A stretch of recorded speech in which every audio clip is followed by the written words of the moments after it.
Nous sommes de retour sur Direct Investisseur et on va retrouver dans quelques secondes Nicolas Chéron qui est stratégiste chez FXCM. Donc Nicolas Chéron qui est en duplex avec nous. Bonjour Nicolas. Bonjour. Alors on va parler d'une paire avec vous ce matin qui est l'AUD-NZD, donc c'est-à-dire le dollar australien face au dollar néo-zélandais. Expliquez-nous un petit peu pourquoi cette paire est intéressante actuellement.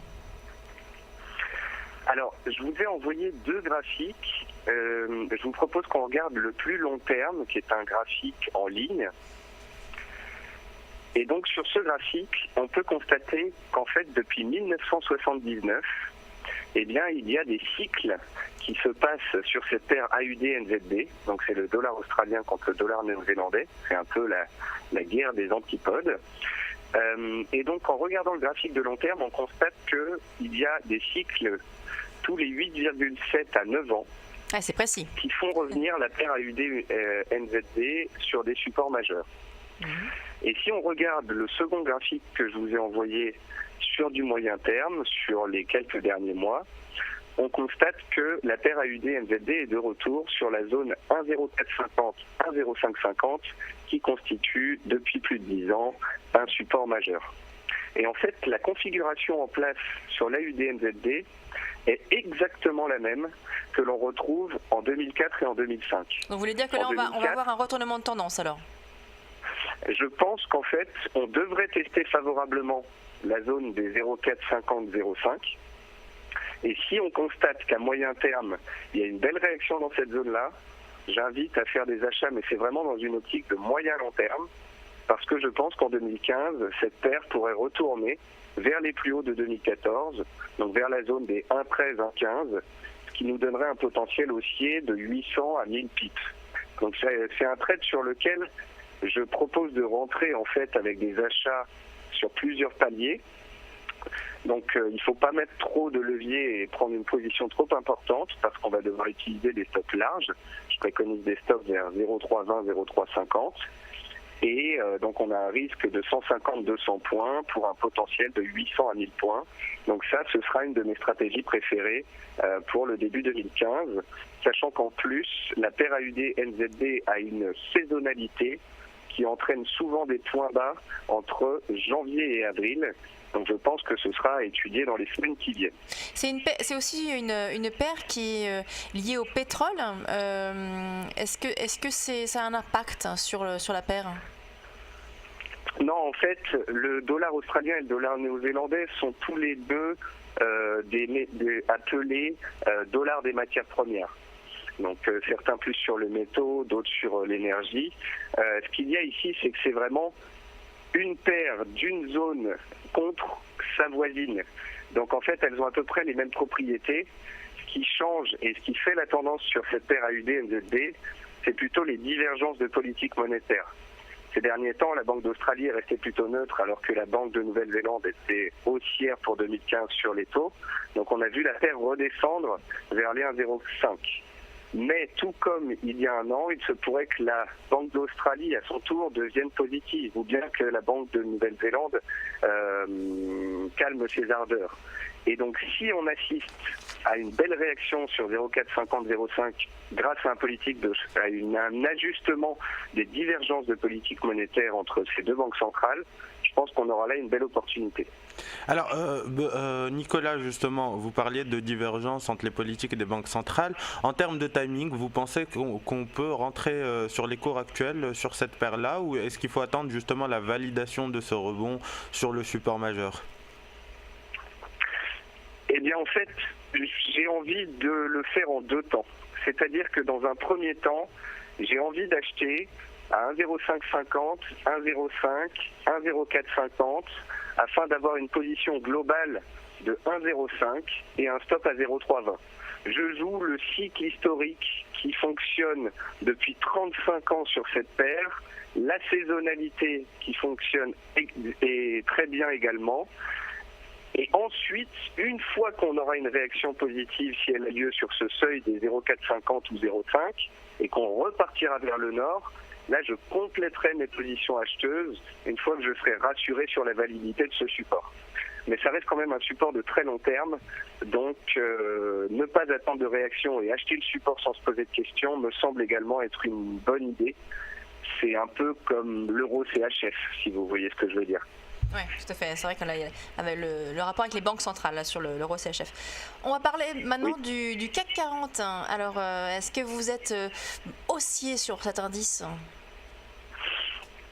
Alors, le CAC 40 est pour moi haussier à court terme et c'est l'effet du rallye de Noël qui a un impact sur le marché actuellement depuis qu'on a fait le point bas à 3925 en début de semaine. En fait, ce qu'il faut savoir sur le CAC 40, c'est que le mois de décembre est un des mois les plus favorables pour cet indice depuis 20 ans. En moyenne, le CAC 40 gagne 1,7% au mois de décembre et c'est même plus que ce que gagne habituellement le SP500 sur cette période avec un gain moyen de 1,57%. Mais là, on en est loin pourtant là. Comment ? On en est loin là de ce gain de 1,7%. Alors, on en est encore loin, mais en fait, on a écrit une analyse spéciale à ce sujet, parce que justement, beaucoup de gens parlent du rallye de Noël, mais peu de gens savent comment ça se décortique.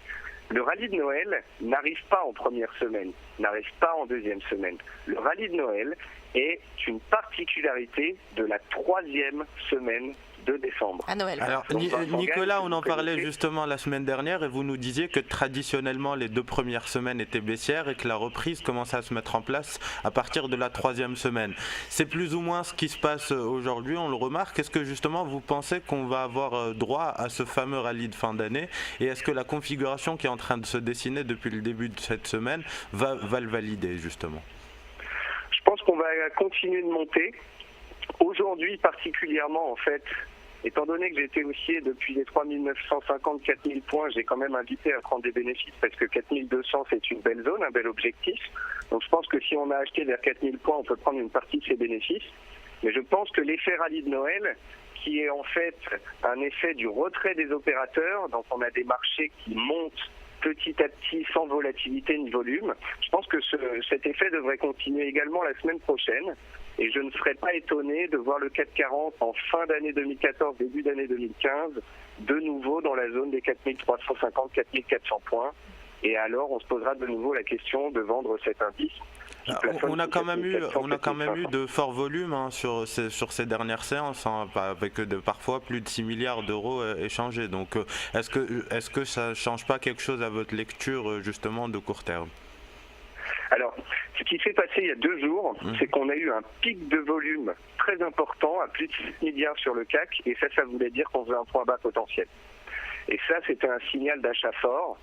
Parce que c'est arrivé alors que les tensions se calmaient avec la Russie, avec le rouble, et donc on était complètement dans un marché où les banques centrales ont fait en sorte que ça se passe quand même bien pour la fin de l'année.